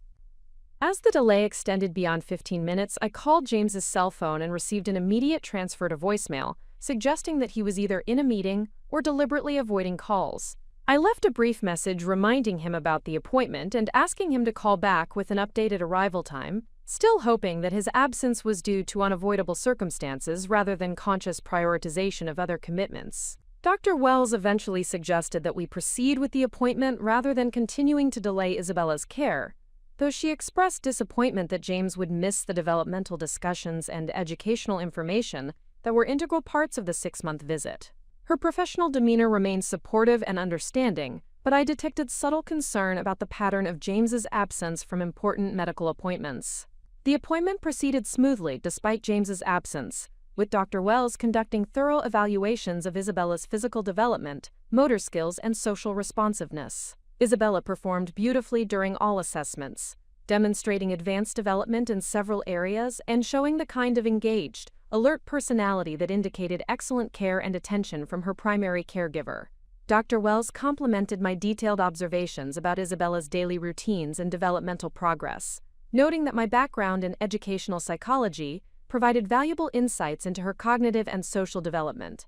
She emphasized that Isabella's excellent health and development reflected consistent, attentive caregiving and a nurturing environment that was supporting her growth optimally. During our discussion about introducing solid foods and establishing more structured sleep schedules, Dr. Wells asked several questions that assumed both parents would be involved in implementing the recommended changes. When I explained that James's work schedule made him unavailable for most daily routines, she tactfully adjusted her recommendations to focus on strategies I could manage independently, while expressing hope that he would become more involved as Isabella grew older. The conversation revealed how completely I had internalized the assumption that I would be solely responsible for implementing medical recommendations and managing Isabella's daily care, despite being married to someone who should theoretically share these responsibilities. Dr. Wells' questions made me realize that single parents typically received more comprehensive support and resources than I was accessing, because healthcare providers recognized their need for additional assistance, rather than assuming they had reliable partners who were simply absent temporarily. James finally called during our drive home from the appointment, offering brief apologies about an unexpected client emergency that had required his immediate attention and prevented him from attending Isabella's checkup. His explanation followed the familiar pattern of presenting business obligations as unavoidable crises, while characterizing family commitments as flexible appointments that could be rescheduled without significant consequences.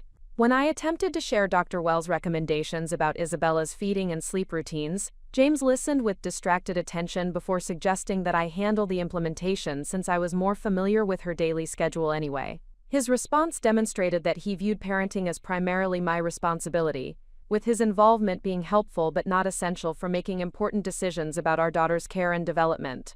Most significantly, James showed no genuine remorse about missing this important milestone or curiosity about what he had missed during the comprehensive evaluation. His focus remained on justifying his absence, rather than understanding its impact on Isabella's care, or my experience of managing significant parenting responsibilities without support from my supposed partner. That evening, as I reviewed Dr. Wells' written recommendations and began planning changes to Isabella's feeding schedule, I realized that James's absence from the appointment was not an isolated incident, but rather a definitive statement about his priorities and his vision of our family dynamics. He had demonstrated once again that business commitments would always take precedence over family responsibilities, regardless of their significance or timing. The pattern that had begun with his abandonment during Isabella's birth had continued through her early months and was now extending to her ongoing medical care and developmental monitoring. James was not going to become more involved or attentive as she grew older. He was going to continue viewing fatherhood as a secondary role that could be managed around his primary focus on professional success. This recognition catalyzed my decision to schedule a final consultation with Catherine Morrison and proceed with filing divorce papers. The systematic preparation I had been conducting over the previous months had created the foundation necessary for independent living, and James's continued demonstration of misplaced priorities had eliminated any remaining doubts about the appropriateness of ending our marriage. During my final consultation with Catherine, I reviewed the comprehensive documentation I had assembled about James's minimal involvement in Isabella's care and his consistent pattern of prioritizing business interests over family responsibilities. The evidence was extensive and compelling, clearly establishing that I had been functioning as Isabella's primary caregiver from birth, while James had remained peripheral to her daily care and development. Catherine reviewed my financial preparations and confirmed that I had successfully established the resources and professional connections necessary to support independent living while maintaining appropriate care for Isabella. My consulting practice had grown sufficiently to provide stable income, and the budget projections for post-divorce expenses were realistic and manageable given my earning potential in educational psychology. Most importantly, Catherine emphasized that my systematic preparation and careful documentation had created optimal conditions for pursuing custody arrangements that would serve Isabella's best interests while protecting her from unnecessary disruption during the transition period. The evidence of James's limited involvement in her care would support requests for primary physical custody while ensuring that he maintained appropriate visitation rights and parental responsibilities. Catherine explained that the divorce papers would be served to James at his office, a professional setting that would minimize potential emotional volatility while ensuring that he received the documents in a context where he would be expected to respond with appropriate composure. The timing of service would be coordinated to allow for orderly transition arrangements while protecting Isabella from exposure to conflict or instability.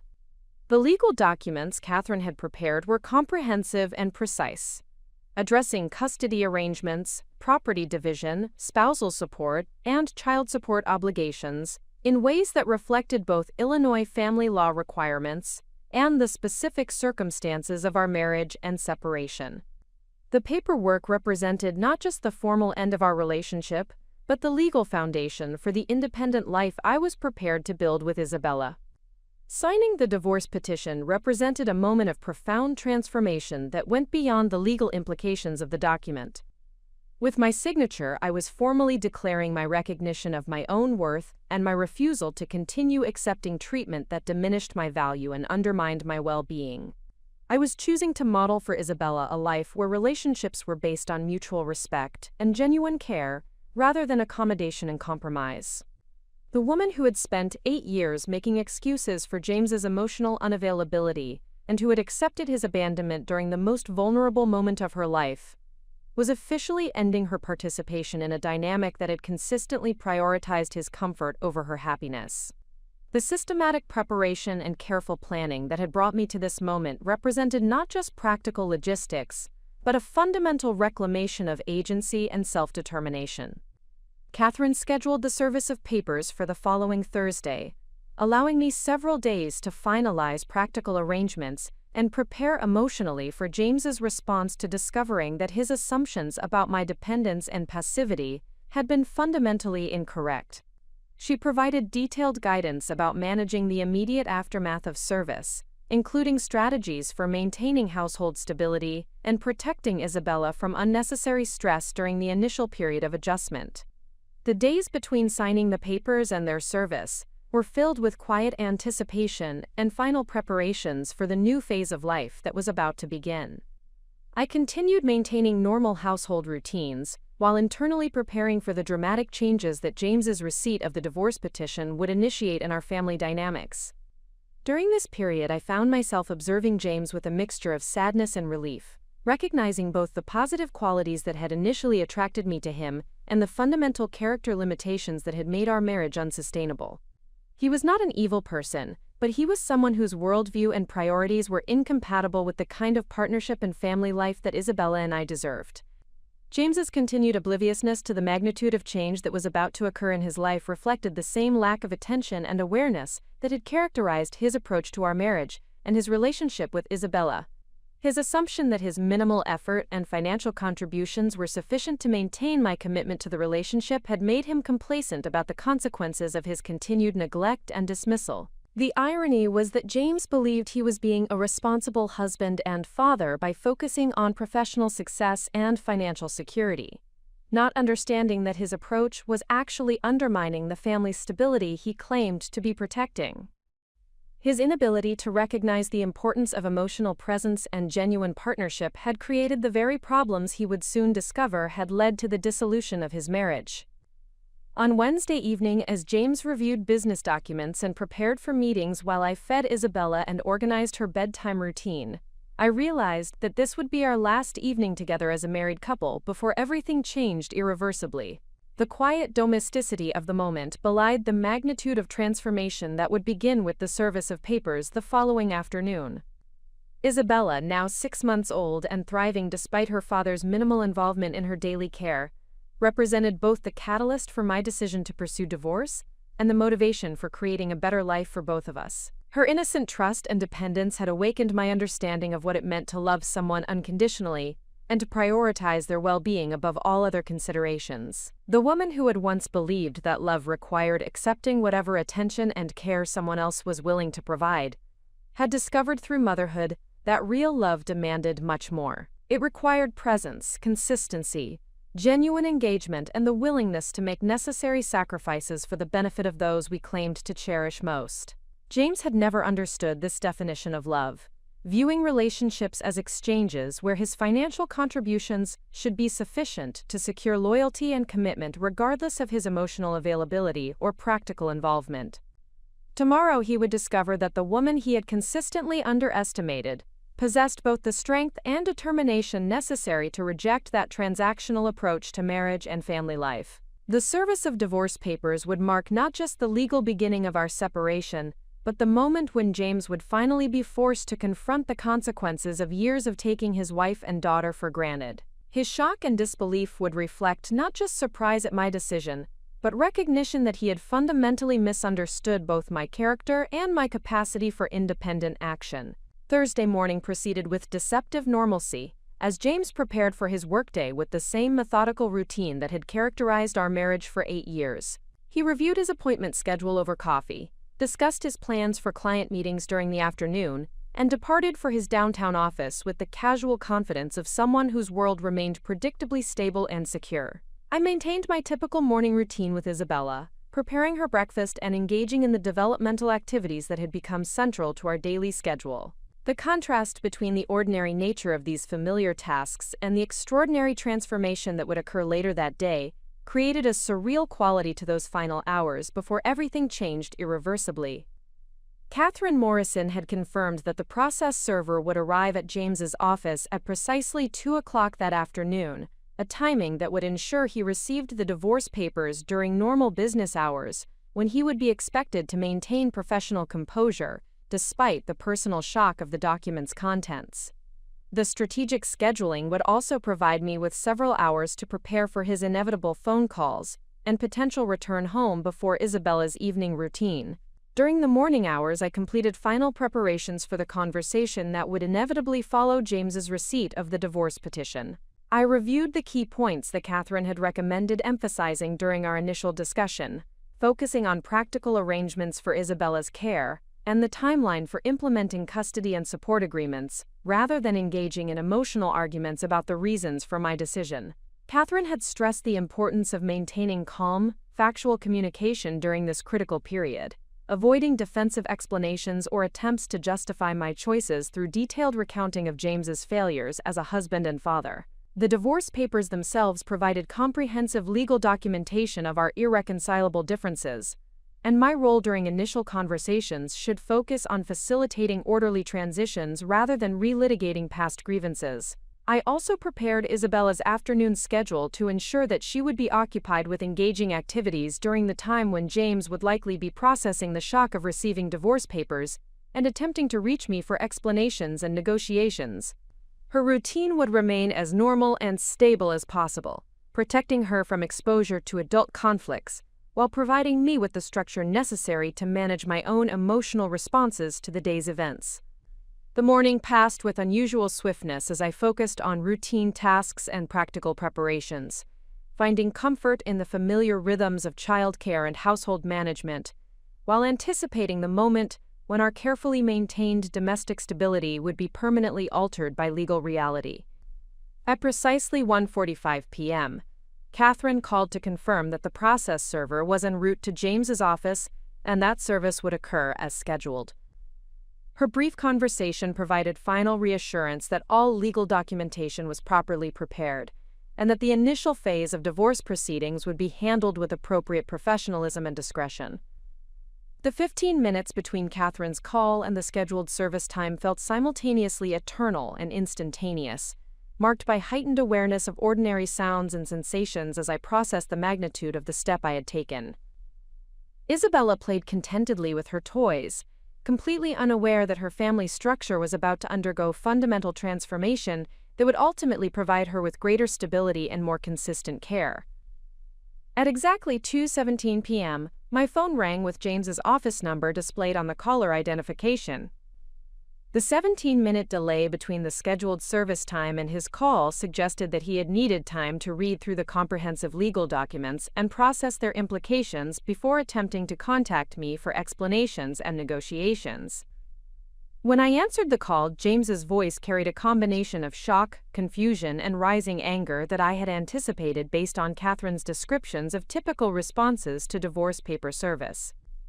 His initial words were barely coherent, reflecting the emotional disruption that occurs when someone's fundamental assumptions about their life circumstances are suddenly revealed to be incorrect. "Elena, what the hell is this? What are these papers? This has to be some kind of mistake," James said, his voice tight with strain and disbelief. "I just had some guy serve me with divorce papers at my office in front of my colleagues. This is insane.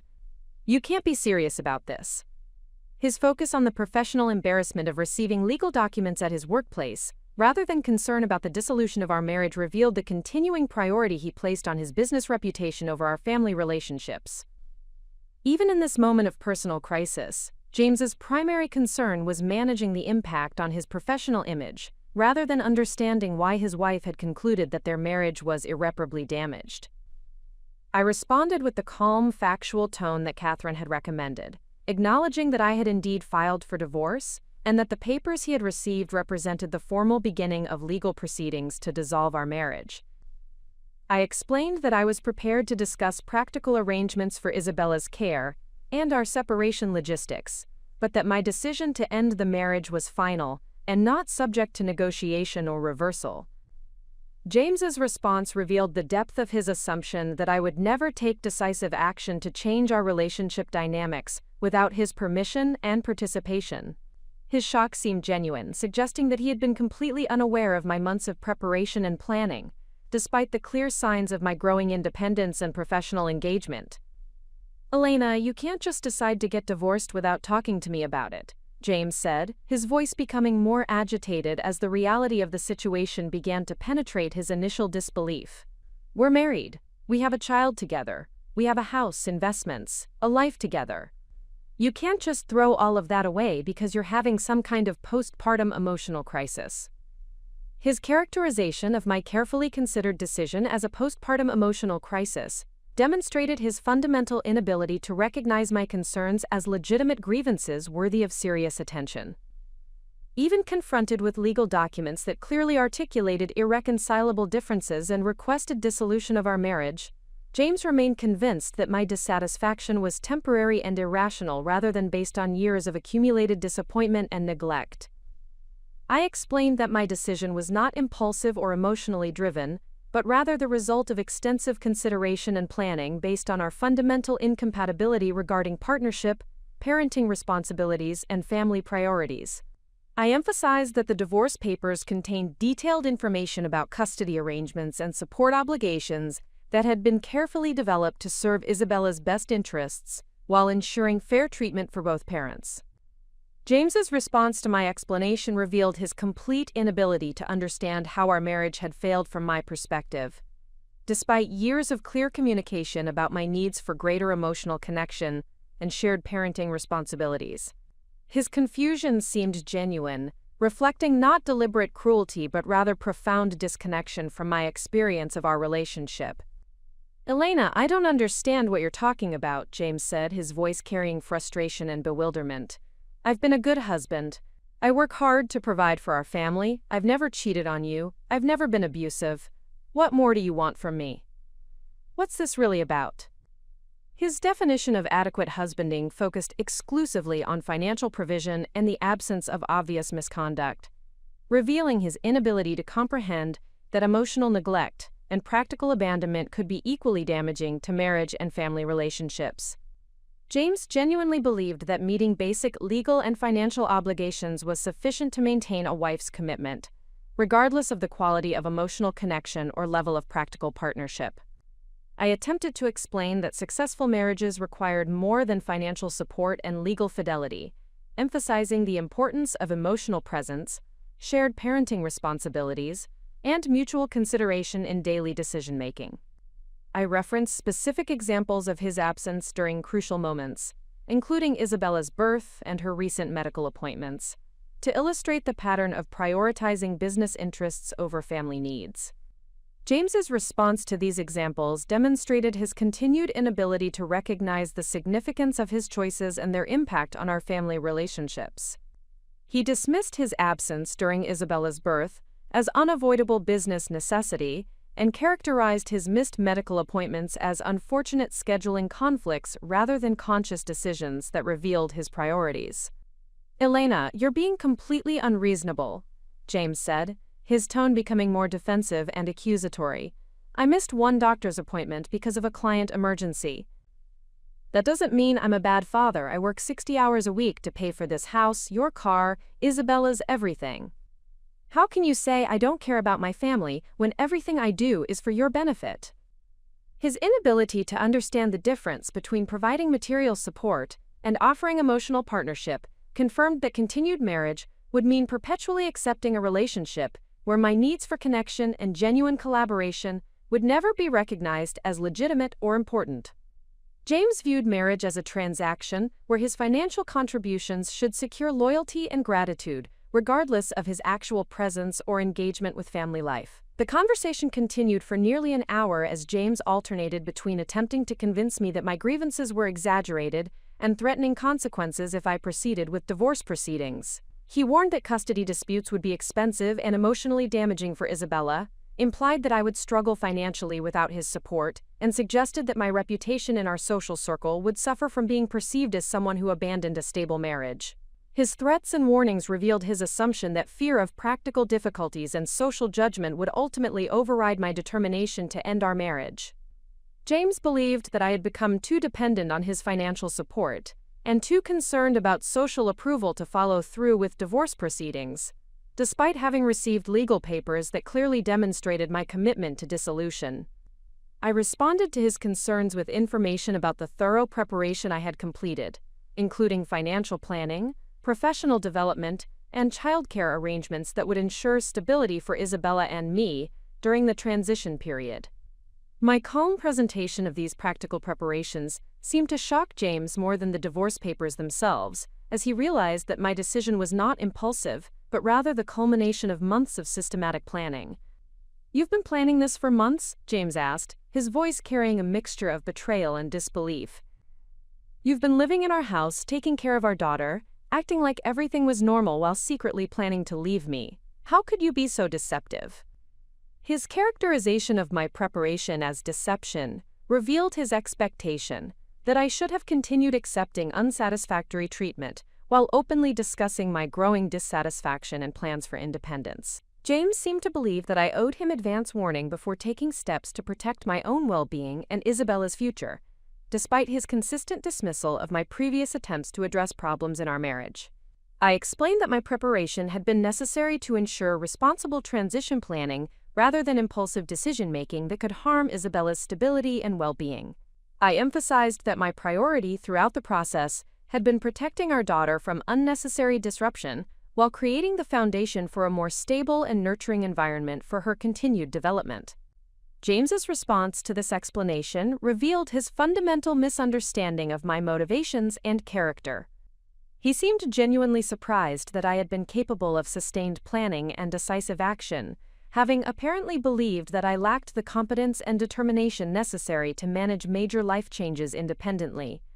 "I can't believe you're doing this to our family," James said, his voice becoming more emotional as the reality of losing control over the situation became apparent. "Think about what you're doing to Isabella.